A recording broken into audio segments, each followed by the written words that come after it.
Hi, this is Ms. Fitzmaurice. This video is an explanation of the problem on page 19 of your Unit 8 packet.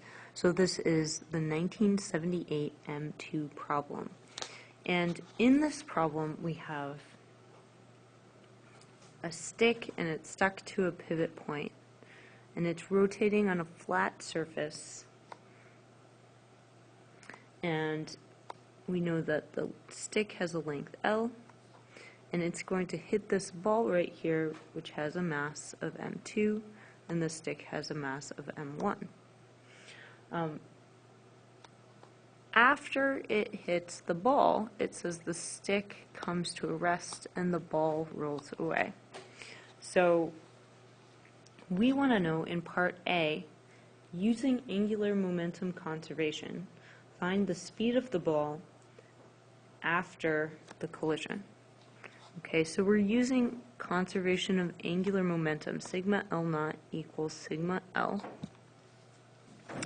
And what that means is that I omega naught of our stick is equal to I of the ball, because the stick comes to rest at the end, times omega, again, of the ball.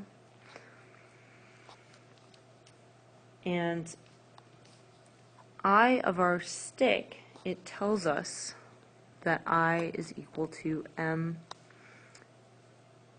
L squared over 3. So we have m1 L squared over 3, and the I of the ball, because the ball is basically a point mass, will be m2, the mass of the ball, L squared, times omega, the instant after this thing leaves the stick. We can use V equals omega R. So omega is equal to V divided by R.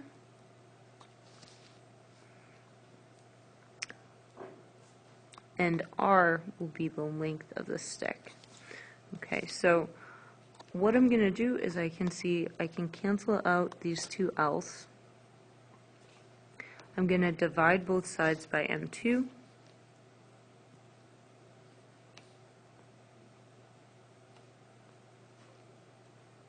And I'm going to multiply both sides by L. And I end up with V is equal to L times M1, oh, and the omega naught is still in there, M1 over M2 times 3, and the whole thing times our omega. Alright, in part B, we want the linear momentum of the system just before the collision. And so, to find the linear momentum, P that we've been using this whole time,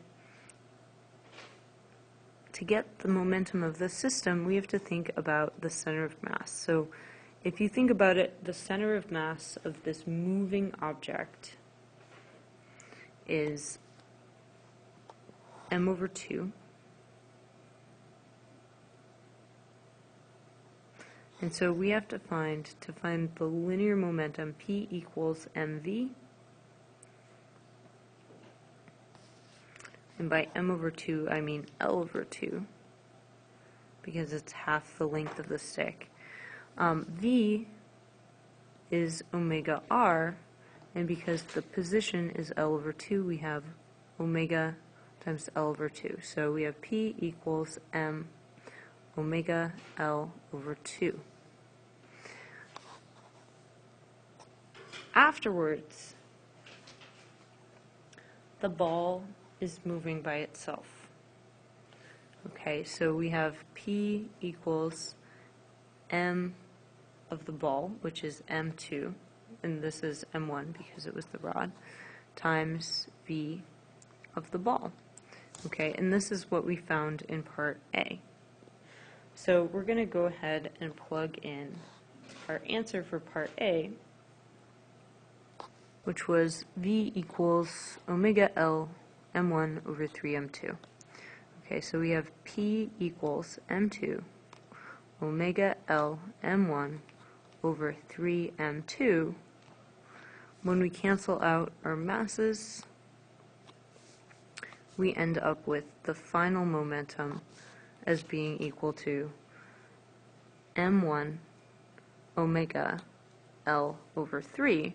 Now if we compare our two answers, they both have m1, they both have omega, they both have L, but instead of being divided by 2, we have divided by 3. So we lost momentum.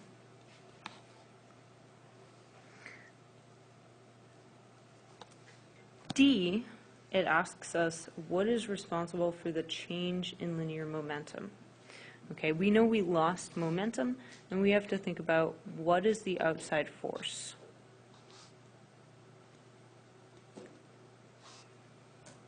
Okay, so we have our stick and our ball, and the only forces, this is a top-down view, so of course gravity is affecting both and the normal force is affecting both, but those cancel out. The only extra force is from this pivot point. So actually, if you think about it, when the stick hits the ball, the pivot point will push backwards on the stick. So F pivot is our outside force. Okay, and then E asks us, why is angular momentum conserved? Even though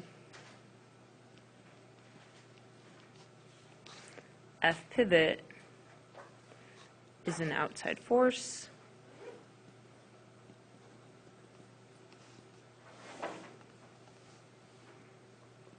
the radius for F pivot equals 0, so torque equals FR sine theta means that torque is equal to 0. If torque is equal to 0, that means angular momentum is going to be conserved.